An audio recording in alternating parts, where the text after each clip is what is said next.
तथा नमस्ते हाम्रा आदरणीय दर्शक महानुभावहरू। आज हाम्रो बीचमा पास्टर इन्दु राई लर्ड्स फायर मण्डलीको पास्टरजी हुनुहुन्छ। उहाँले आज परमेश्वरको जीवित वचन बोल्न गइराख्नु भएको छ र पास्टर इन्दु राई हाम्रो जयमसी टिभीको रेगुलर स्पिकर हुनुहुन्छ। पास्टरजी जयमसी हो। जयमसी हजुर हजुर सबैलाई जयमसी छ फेरि पनि।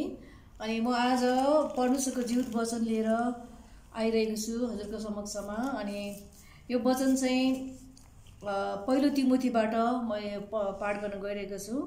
अनि वचन परमेश्वर स्वयं हुनुहुन्छ। अनि यो वचन हामीले जब हजुरको समक्ष हामीले प्रसार गर्छौँ, हामीले वचन बाँड्दछौँ, त्यति बेला चाहिँ मानिसहरू तर परमेश्वर हजुरसँग बोल्नुहुन्छ भनेर हजुरले यो कुरा जान्न सक्नुपर्छ। अनि यो वचन चाहिँ मानिसको होइन, यो परमेश्वर स्वयं पवित्र आत्मा शक्तिद्वारा मानिसहरूद्वारा बोल्नु भएको हो। त्यसले गर्दा यो वचनले अवश्य पनि हजुरहरूको हृदयलाई छुनेछ अनि परमेश्वरले हजुरको जीवनमा परिवर्तन ल्याउनु हुनेछ विश्वास गर्दछु। धन्यवाद। अनि पहिलो तिमोथी 6 अध्यायको 3बाट म 3 होइन कति 6बाट म पढिदिन्छु। सन्तुष्टि सहितको भक्ति नै ठुलो लाभ हो, किनकि हामीले न त यस संसारमा केही ल्याउन यहाँबाट केही लैजान नै सक्छौँ, तर खाना र लाउनसम्म छ भने हामी त्यसैमा सन्तुष्ट हुनेछौँ। तर धनी हुने इच्छा गर्नेहरू परीक्षामा पर्छन्, पासोमा फस्छन् र धेरै अर्थहीन र दुःखदायी इच्छाहरूमा डुब्छन्, जसले मानिसहरूलाई बर्बादी र सर्वनाशमा डुबाउँछन्। किनभने रुपियाँ पैसाको मोह नै सबै किसिमका खराबीको जड हो। पैसाको लोभमा परेर कोही विश्वासमा कुमार्गतिर लागेका छन् र धेरै पीडाले तिनीहरूका हृदय घोषेका छन्। आमेन।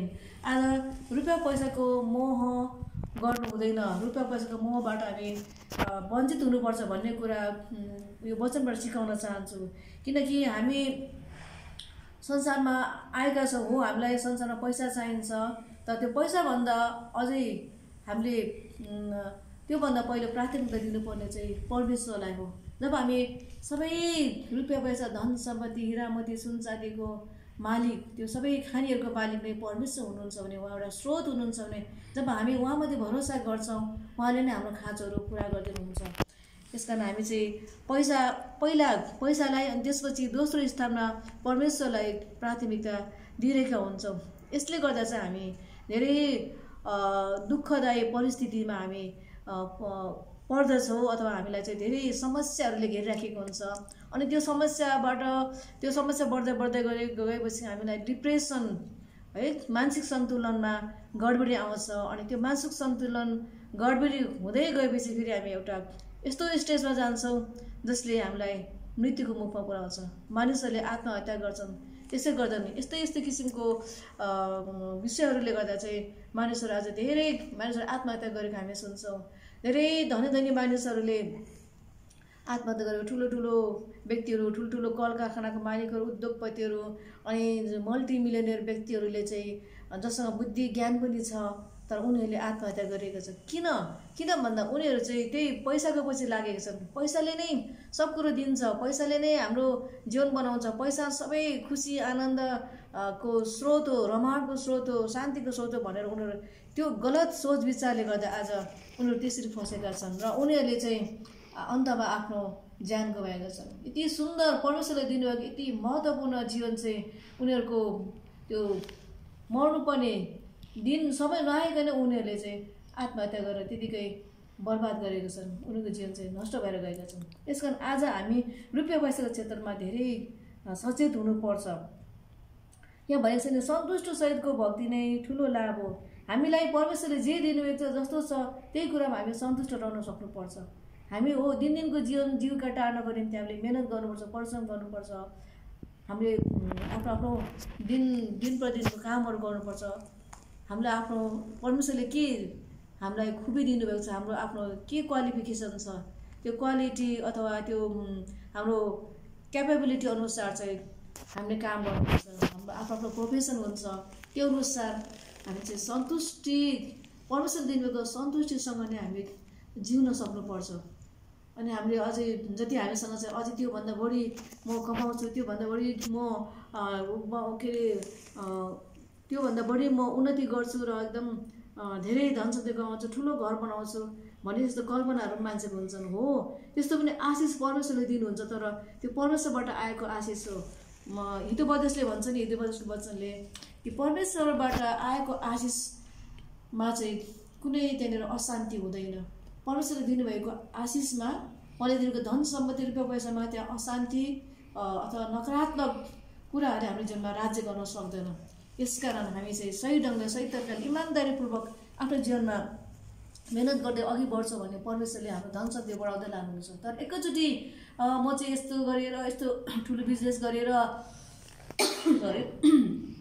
म धनी हुन्छु, एकैचोटि करोडपति अरबपति हुन्छु, मल्टिमिलियनर हुन्छु भनेर हामी सोच्छौँ भने चाहिँ त्यसले हाम्रो जीवनलाई चाहिँ नाश गर्छ। हामीलाई उन्नति दिँदैन, शान्ति पनि दिँदैन, रातभरि निद्रा लाग्दैन। आज कति धनी मान्छेहरू रातभरि सुत्न सक्दैनन्। आज उनीहरूलाई चोरको डर छ, डाकाको डर छ, कसैले लुट्छन् कि बाटोमा हिँड्दा हिँड्दै मलाई आक्रमण गरेर मार्छन् कि सुट गर्छन् कि भन्ने डर उनीहरूलाई छ। तर परमेश्वरले दिनुभएको जे कुरो छ त्यो कुरामा हामी सन्तुष्ट रह्यौँ भने हामीलाई कुनै किसिमको डर पनि हुँदैन। अनि हामीमा शान्ति, एकदम आनन्द, खुसी, रमाट सँगसँगै हामी चाहिँ हाम्रो जीवन अघि बढ्न सक्नेछौँ। यहाँ भनेको चाहिँ नि खाना र लाउनसँग छ भने हामी त्यसैमा सन्तुष्ट हुनेछौँ। तर धनी हुने इच्छा गर्नेहरू परीक्षामा पर्छन्। जसले धनी हुने इच्छा गर्दछ उसलाई चाहिँ परीक्षामा पर्छ। हामीले धेरै व्यक्तिहरू देखेका छौँ जुन एउटा स्टेज छ, परमेश्वर दिनुभएको आशिष छ, त्योबाट आफ्नो इच्छा अनुसार धनी हुने इच्छा गर्दाखेरि, त्यो व्यापारहरू बढाउन खोज्दाखेरि, उनीहरूले धन सम्पत्ति बढाउन खोज्दाखेरि उनीहरू धेरै लोभ लालच गर्दाखेरि चाहिँ अब लालचको आत्माले उनीहरूलाई जब पक्रिन्छ त्यति बेला चाहिँ उनीहरूले अब लोन लिएर, अरूबाट ऋणहरू लिएर आफ्नो व्यापारहरू बढाउन खोज्छन्। त्यसो हुँदाखेरि पछि ऋण तिर्न नसकेर, लोन तिर्न नसकेर आज कतिजनालाई चाहिँ जेलमा हालेको छ, अझै पनि केसहरू चलिरहेको छ। प्रहरीहरू आएर उनीहरूकै घरबाट, ठाउँबाट पुलिस थाना लगेका छन्। त्यो दृश्य हेर्दाखेरि चाहिँ मलाई लाग्छ हामी साँच्चै नै यो रुपियाँ पैसाको लोभ लालचबाट पछि हट्नुपर्छ। अनि विश्वासीहरूको जीवनमा त यस्तो कुरा हुनु एकदमै नकारात्मक कुरा हो। परमेश्वर चाहिँ यो कुरा देखेर दुखित हुनुहुन्छ जस्तो लाग्छ मलाई।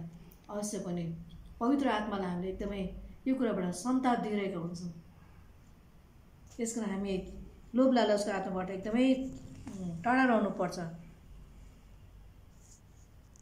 किनभने परीक्षामा पर्छन्, पासमा फस्छन् र धेरै अर्थहीन र दुःखदायी इच्छाहरूमा डुब्छन्, जसले मानिसहरूलाई बर्बादी र सर्वनाशमा डुबाउँछन्।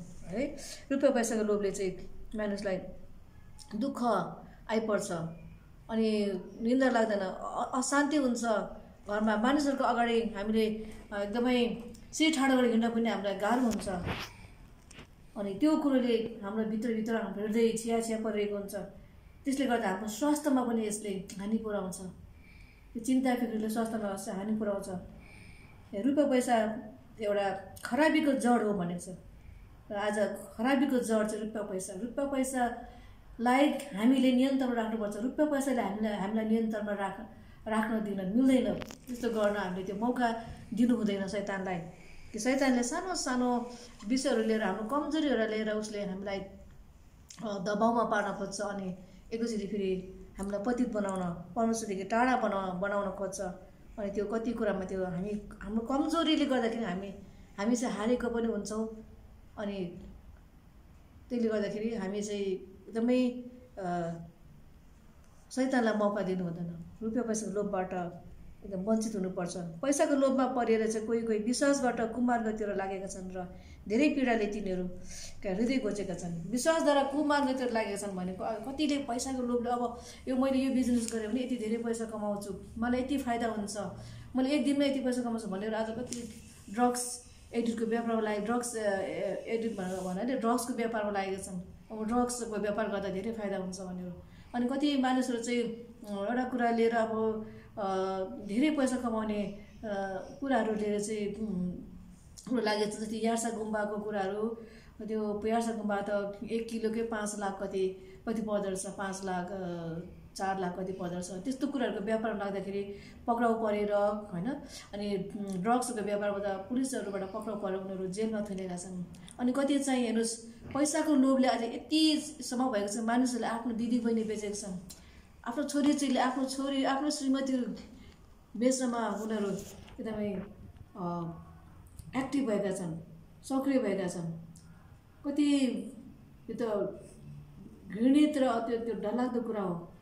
किनभने एउटा दिदीबहिनीलाई लगेर ल तिमीलाई काममा लगाइदिन्छु भनेर इन्डियाको नेपालको बोर्डर क्रस गरेपछि इन्डियाको कोठीहरूमा लगेर विभिन्न ठाउँमा लगेर उनीहरूले दिन्छन्। अनि कति सजिलो काम, दिदीबहिनीलाई लग्यो उनीहरूले अनि लाखौँ लाख पैसा एकचोटिमा लाखौँ लाख पैसा पाउँछ एकजनालाई दिन्छ। यसकारण यो सबै रुपियाँ पैसाको लोभ हो। रुपियाँ पैसाको लोभले गर्दा आज मान्छेले यी कामहरू गरेका छन्। यसकारण हामी होसियार रहनुपर्छ। हाम्रो जीवनमा हामीले पाएको रुपियाँ पैसालाई सही ढङ्गले सही तरिकाले चलाउन सक्नुपर्छ। अनि रुपियाँ पैसा अझै धेरै कमाउँछु भन्ने त्यो हृदय चाहिँ परमेश्वरबाट आएको हुँदैन, तर परमेश्वरले नै हामीलाई धनी बनाउन चाहनुहुन्छ। अनि उहाँले नै हाम्रो ढोकाहरू खोलिदिन्छ, बाटो बनाइदिनुहुन्छ। अनि इमान्दारीपूर्वक धार्मिकता र पवित्रताको साथमा हामी त्यो बाटोमा हिँड्छौँ भने, परमेश्वर देखाउनुको बाटोलाई अप्नाउँछौँ भने हामी धनी हुन्छौँ। हामी राजाहरूका माझको छोराछोरी हौँ। हामी त्यसै पनि राजकुमार राजकुमारी हो संसारमा, हामी गरिब व्यक्तिहरू होइनौँ। अनि परमेश्वरले हामीलाई जस्तो दिनुहुन्छ त्यो अनुसार चाहिँ हामी यदि जिउन सक्यौँ भने हामी पतित हुनबाट, परमेश्वरबाट अलग हुनबाट, हाम्रो जीवन नाश हुनबाट, हामी आत्महत्या गर्ने परिस्थितिहरूमा पुग्नबाट, अनि हामी रोगी बिरामी हुनबाट हामी चाहिँ बाँच्नेछौँ। म यो वचनको लागि धन्यवाद दिँदै अर्को एउटा छोटो वचन म तपाईँहरूको फेरि बाँड्न चाहन्छु। मैले यो चाहिँ पहिलो पत्रुस 4 अध्यायबाट लिएको छु। आज हामी विश्वासीहरू कुन अवस्थामा छौँ अथवा कुन स्टेजमा हाम्रो विश्वासको स्तर कहाँ पुगेको छ, अनि हाम्रो आज्ञाकारीको जीवन चाहिँ कुन स्तरमा पुगेको छ, धेरै ख्याल गर्नुपर्ने समय छ। किनभने परमेश्वरको ख्रिस्टको दोस्रो आगमन नजिकै छ। ख्रिस्टको दोस्रो आगमनमा यदि हामी परमेश्वरको अगाडि इमान्दार छैनौँ भने, हाम्रो जीवन चाहिँ बेइमानीतिर लागेको छ भने, आज्ञा पालन छैन भने चाहिँ हामी स्वर्गको ढोका हाम्रो लागि बन्द हुन्छ। हामीलाई उहाँले उठाइ लग्नुहुन्न। उहाँ हामीलाई लिन आउनुहुँदा ती व्यक्तिलाई उठाउनुहुन्छ जसको जीवन चाहिँ साँच्चै नै परमेश्वरमा लागिरहेको छ अनि परमेश्वरको डर र भयमा उसले जीवन जिएको छ। यो कुराहरू धेरै ख्याल गर्नुपर्ने आवश्यक छ। हामी जान्दछौँ, हो यो कुरा जानेर आएको हो, तर आज त्यो जुन चाहिँ त्यसको बत्ती चाहिँ अब अलिकति धमिलो मधुरो हुन गइरहेको छ जस्तो लाग्छ। यसकारण आज तपाईँहरूलाई त्यो बत्तीमा चाहिँ दम दिन चाहन्छु। त्यो बत्ती अझै उज्यालो भएर आओस्।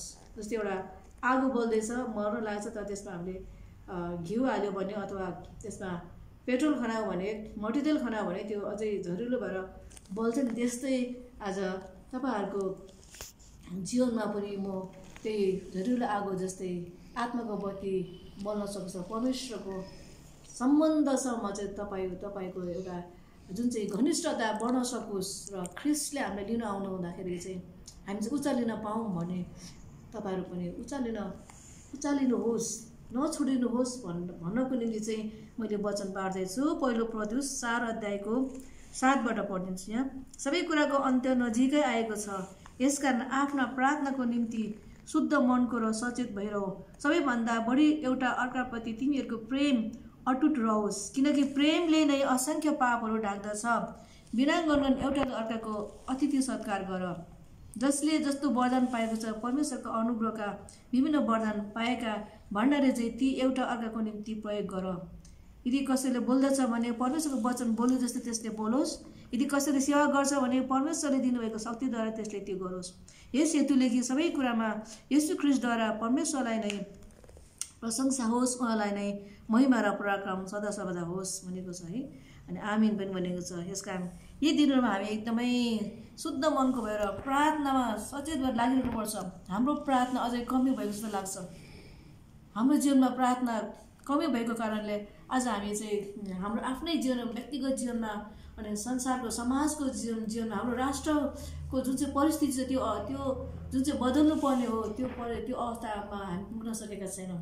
हामी चाहिँ धेरै प्रार्थना गर्नुपर्छ। हामीले प्रार्थनाको कुनै ठाउँमा बसेर बिहान बेलुका त्यो एउटा निश्चित समय तोकेर मात्र होइन, हामी प्रार्थना चाहिँ बसमा हिँड्दा पनि गर्न सक्छौँ, बाटोमा हिँड्दा पनि गर्न सक्छौँ। न पावलले पनि भनेको छन् तिमीहरूले पवित्र आत्मामा प्रार्थना गर्दै रह भन्नुभएको छ, जहिले पनि प्रार्थना गर्दै गर्दै रह भनेर भन्नुभएको छ नि। त्यस कारण प्रार्थना चाहिँ जहिले पनि हामी गर्न सक्नुपर्छ। जुन जुन परिस्थितिहरू देख्छौँ हामीले त्यो अनुसार चाहिँ हामीले प्रार्थना गर्नुपर्छ। अनि एकअर्काप्रति चाहिँ हाम्रो प्रेम अटुट हुनुपर्छ। हाम्रो प्रेम चाहिँ नक्कली प्रेम होइन, एकदम साँचो प्रेम, ओरिजिनल प्रेम हुनुपर्छ।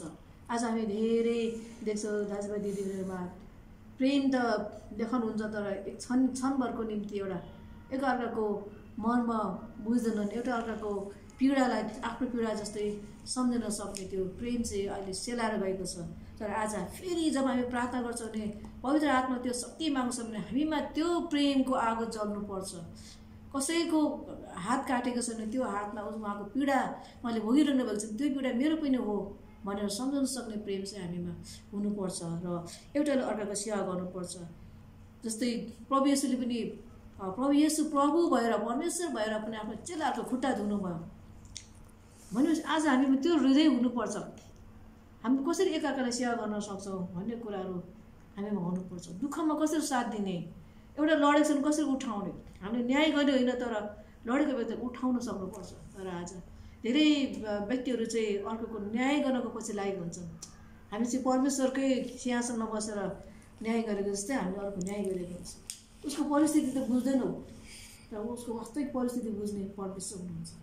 न्याय गर्नबाट चाहिँ एकदम होसियार रहनुहोस्।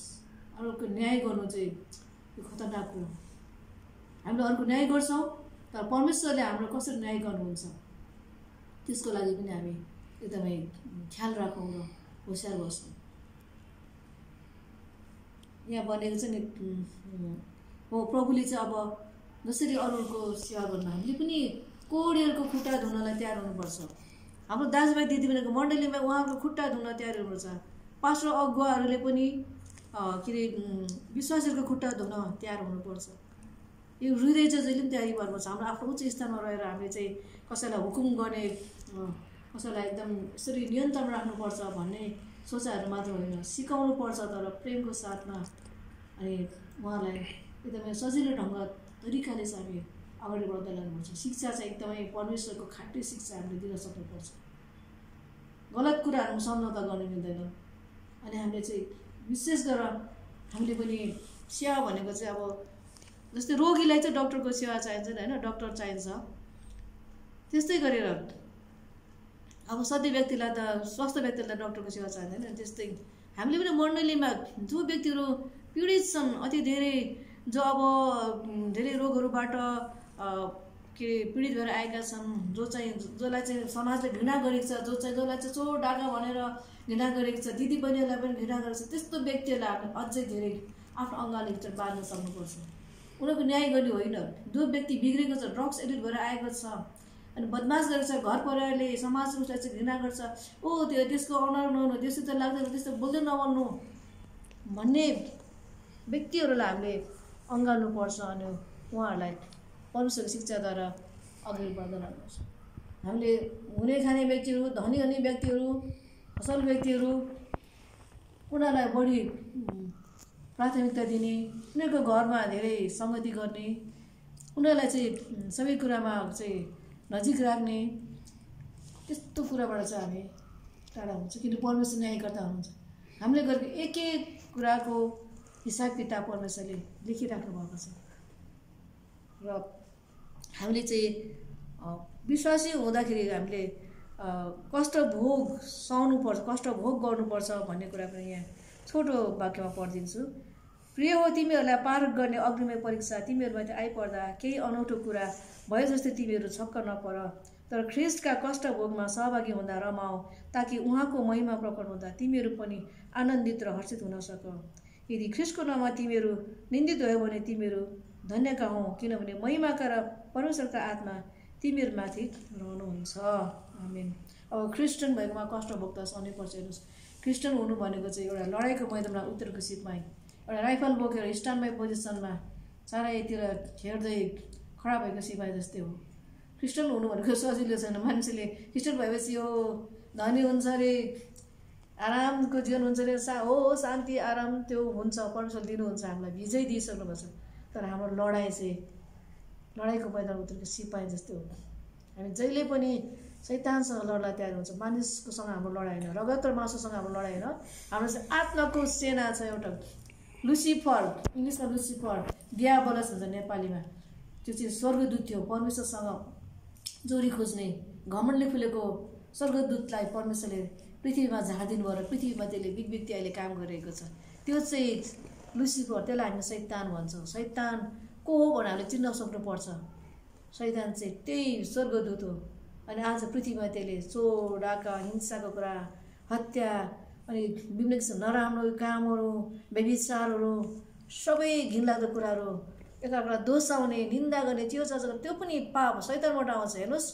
तपाईँले कसैको निन्दा गर्नुहुन्छ भने कसैलाई तपाईँले दोष लाउँदै हुनुहुन्छ भने अझै परमेश्वरको जनलाई दोष लाउँदै हुनुहुन्छ तपाईँले शैतानलाई मौका दिनु आफ्नो जीवनमा शैतानलाई राज्यमा दिइरहनु भएको छ खबरदार तपाईँले चाहिँ परमेश्वरको जनलाई अभिषिक्त जनलाई सन्तगणलाई कहिले पनि दोष नलाउनुहोस् यदि उसले गल्ती गरेको छ भने पापै गरेको छ भने उसको निम्ति प्रार्थना गरिदिनुहोस् परमेश्वरले के भन्छ मेरो अभिषिक्त भएकोलाई नछाउँ भन्नुभएको छ अनि चुनिएकाहरू विरुद्ध अभियोग कसले अभियोग लाउने भनेको छ चुनिएका त परमेश्वर चुन्नु भएकोलाई अभियोग लाने हाम्रो अधिकार छ हाम्रो निम्ति ख्रिस्ट बलि चढ्नु भयो उहाँले हाम्रो बलि दिइसक्नु भएको छ हाम्रो पापको निम्ति अब हामीले उनीहरूको चाहिँ उहाँहरूको चाहिँ निन्दा गर्ने अनि न्याय गर्ने हामीलाई के अधिकार छ ख्रिस्टलाई मात्र अधिकार छ यदि दण्ड दिनुहुन्छ भने ख्रिस्टले दिनुहुन्छ उहाँलाई प्रेम गर्नुहुन्छ ख्रिस्टले प्रेम गर्नुहुन्छ उहाँको पाप अधर्मलाई उहाँले पवित्र पार्नुहुन्छ भने ख्रिस्टको आफ्नै उहाँले बगाउनु भएको पवित्र रगतले नै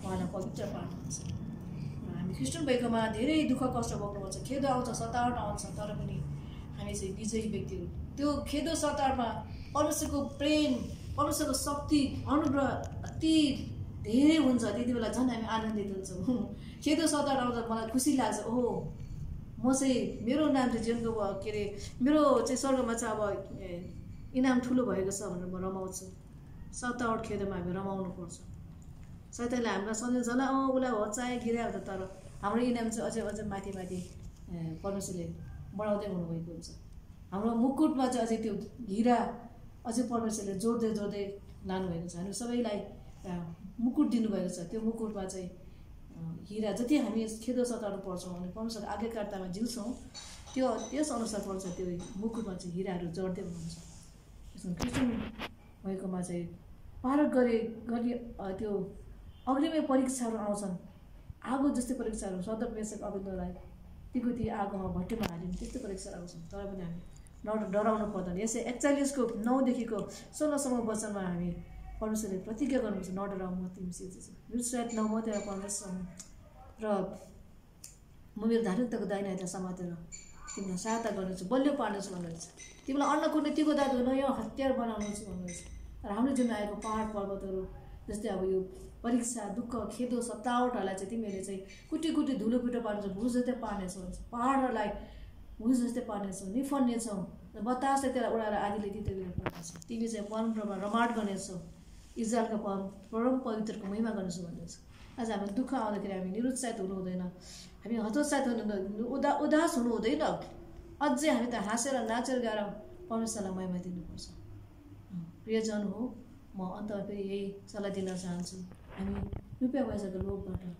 धेरै बाँच्नु पर्छ त्योदेखि टाढा हुनुपर्छ भन्ने कुरा जान्नुपर्छ हामीलाई परमेश्वर दिनुभएको जे छ त्यो कुरामा सन्तुष्ट रहेर हामी परमेश्वरको महिमा गर्दै अघि बढ्नुपर्छ अनि हामी एक मन एक चित्तको भएर एकअर्कालाई प्रेम गर्न सक्नुपर्छ एक आपसको बोझहरू उठाउन सक्नुपर्छ अनि हामीले एकअर्का खुट्टा धुन सक्ने हृदय हामीले बनाउनु पर्छ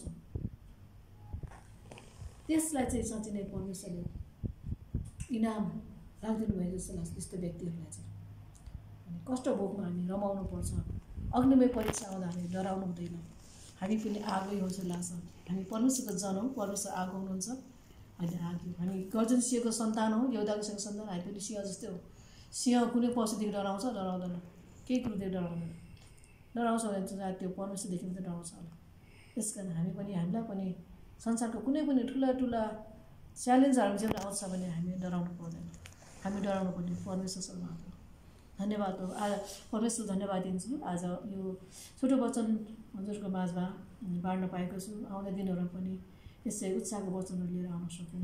अनि अन्तमा यो भिडियो जसले हेरिरहनु भएको छ उहाँलाई फेरि पनि भिडियो हेरिदिनु भएको धन्यवाद पनि दिँदछु। आउने दिनमा पनि हेरिदिनु होला। अनि फेरि यी कुराहरूद्वारा तपाईँहरू पनि परमेश्वरको नजिक हुनुहोस्, नजिकिनुहोस्, परमेश्वरलाई खोज्नुहोस्, आत्माबाट खोज्नुहोस्। अनि परमेश्वरको सम्बन्धमा जब हामी रहन्छौँ त्यो जस्तो आनन्द चाहिँ कहीँ पनि छैन। कुनै पनि हिरा मोती सुन चाँदीले हामीलाई त्यो आनन्द दिन सक्दैन हुन्छ। अनि मेरो निम्ति पनि प्रार्थना गर्नुहोस् मेरो सेवाकामा म अघि बढ्न सकौँ। मेरो सेवाका चाहिँ ह्यान्डिक्याप पर्सनहरूबाट हो। जस्तो अब उनीहरूलाई चाहिँ के भन्छ ह्यान्डिक्याप भनेको चाहिँ जो चाहिँ जसको शरीरले अपाङ्गहरूको व्यक्तिको माझमा मैले सेवा गर्दै आएको हो। तर उहाँहरू अपाङ्गबाट अब अहिले चाहिँ सँगै हुनुभएको छ, कति चाहिँ अलिअलि त्यस्तै अवस्थामा हुनुभएको छ। उहाँहरूको सेवा छ। मेरो भविष्यमा वृद्धहरूको निम्ति सेवा गर्ने अनि आमा बाबा गुमाएका बच्चाहरूको सेवा गर्ने अरू इच्छा छ। अनि भोकै दिनभरि भोकै बस्ने मानिसहरू जसले खाना पाएको हुँदैन उनीहरूको निम्ति त्यो खाना चाहिँ उनीहरूलाई जुटाइदिने, दिनमा 1-2 छाको जुटाइदिने मेरो इच्छा, त्यस्तो मेरो दर्शनहरू छ। अब परमेश्वरको यो परमेश्वरबाट आएको हो भने परमेश्वरले पुरा गरिदिनु भएको छ मेरो निम्ति प्रार्थना गरिदिनुहोस्। अनि मसँग सम्पर्क गर्न चाहनुहुन्छ भने तलपट्टि मेरो नम्बर दिएको छ, त्यो नम्बरमा सम्पर्क गर्न सक्नुहुन्छ। धन्यवाद। जय मसीह।